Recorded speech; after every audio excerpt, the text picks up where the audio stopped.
Part 2 of Guardians of Being.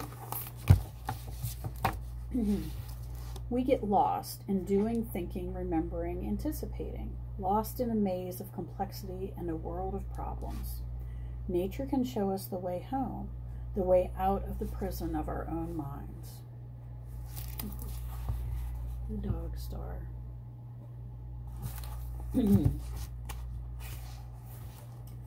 Close your eyes and say to yourself, I wonder what my next thought is going to be. Then become alert as a cat watching a mouse hole. You may find that as long as you are absolutely alert, the next thought does not arise.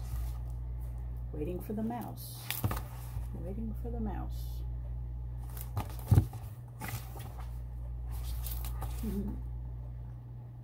Purr, purr. I have lived with many Zen masters, all of them cats. Guess the cat has achieved enlightenment. Millions of people who otherwise would be completely lost in their minds and in endless past and future concerns are taken back by their cat or dog into the present moment again and again and reminded of the joy of being. There we go. We have forgotten what rocks, plants, and animals still know. We have forgotten how to be still, to be ourselves, to be where life is, here and now. And here's the little bee. What is on my to-do list? Just be. And then the bee is being.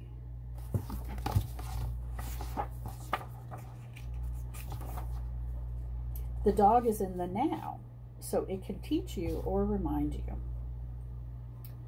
The secret of life is to always live in the present moment, to live in the now. Now, now. The last now or the next now? Now, now. Oh, like now? Just like it. Oh, all right. Oops. Kind of hard to read upside down. Look at me, I'm living in the now. Me, right here, right now. No future, no past, just now.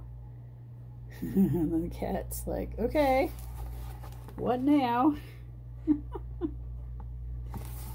Silly cat. Funny cat. Be alert as you watch your dog play or at rest. Let the animal teach you to feel at home in the now, to celebrate life by being completely present. And there's a dog. Being a dog. The dog is still in the natural state, and you can easily see that because you have problems and your dog doesn't. Amen. And while your happy moments may be rare, your dog celebrates life continuously. Earl, it is so nice to get away from it all. Earl says, I guess, although I don't have much of an all to get away from. And that is probably the secret of happiness right there.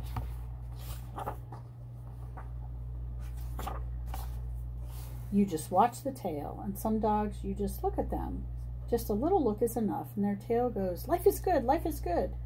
And they are not telling themselves a story of why life is good. It's a direct realization. Oh, this is so cute. He sits there, wag, wag, wag, wag, wag. Life is good. These little dogs are so cute. The human says, I love myself, or I hate myself. The dog says, woof, woof, which translated means, I am myself. Ah, I call that integrity, being one with yourself. And there's little dog saying, it's me. The dog has no self-image, good or bad, so he has no need to play roles, nor does he love himself or hate himself. He has no self. How to live free of the burden of self. What a great spiritual teaching. And it says, eat, walk, play, nap. I'm a simple dog. Well, simple is usually good.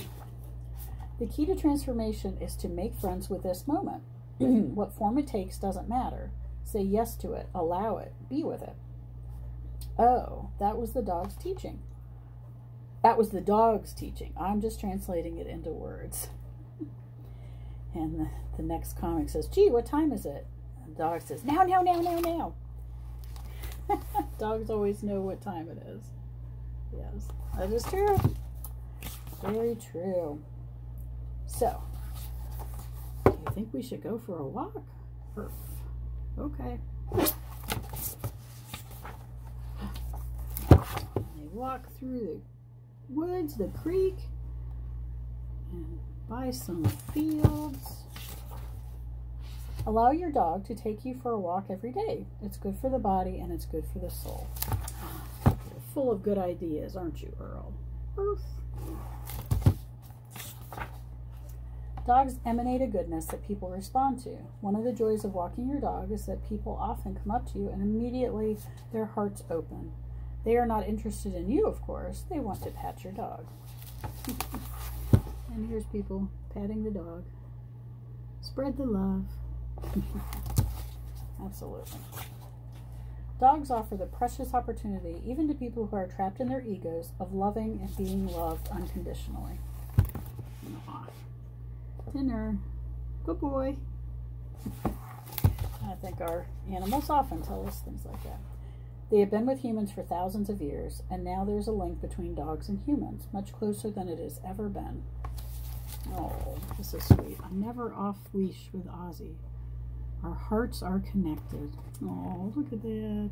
So cute. So part of their divine purpose is to help us.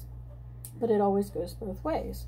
Because by living with humans, dogs also grow in consciousness. It's reciprocal. He pats the dog pats him. Very cute. Because dogs and cats still live in the original state of connectedness with being, they can help us regain it. When we do so, however, the original state deepens and turns into awareness.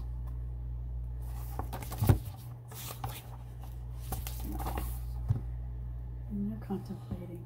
And they're contemplating.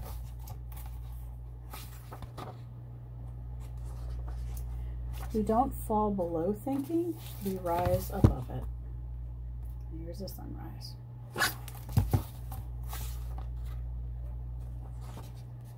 Nature will teach you to be still if you don't impose on it a stream of thoughts. A very deep meeting takes place when you perceive nature in that way without naming things. Sitting quietly, spring comes and the grass grows by itself.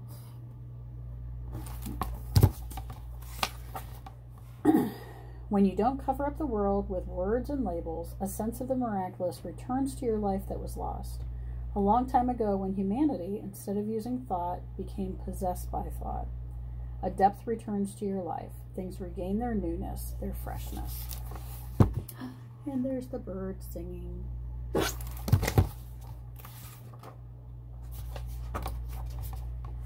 What is it that so many people find enchanting in animals?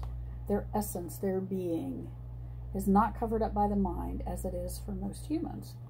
And whenever you feel that essence in another, you also feel it in yourself.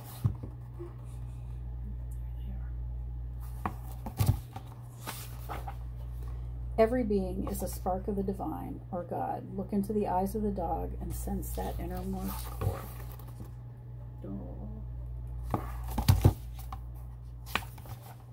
When you are present, you can sense the spirit, the one consciousness, in every creature and love it as yourself.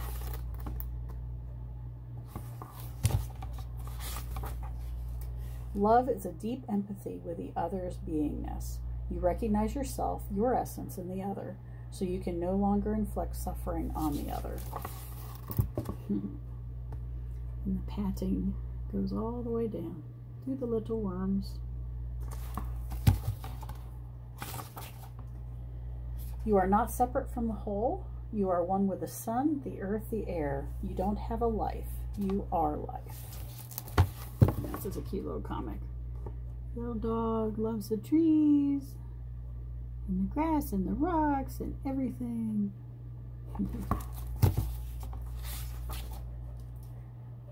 The one life, the one consciousness, takes on the form of a man or woman, a blade of grass, a dog, a planet, a sun, a galaxy.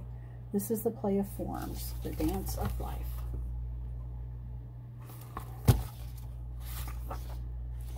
We are ultimately not separate, not from one another, nor from any living thing. The flower, the tree, the cat, the dog.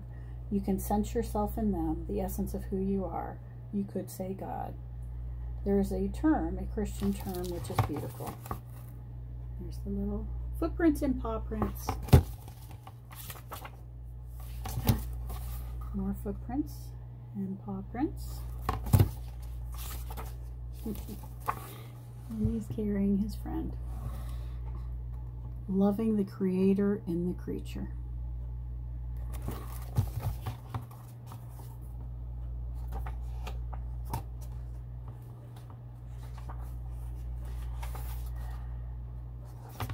The end. I hope you enjoyed that. I enjoyed reading it. Until next time.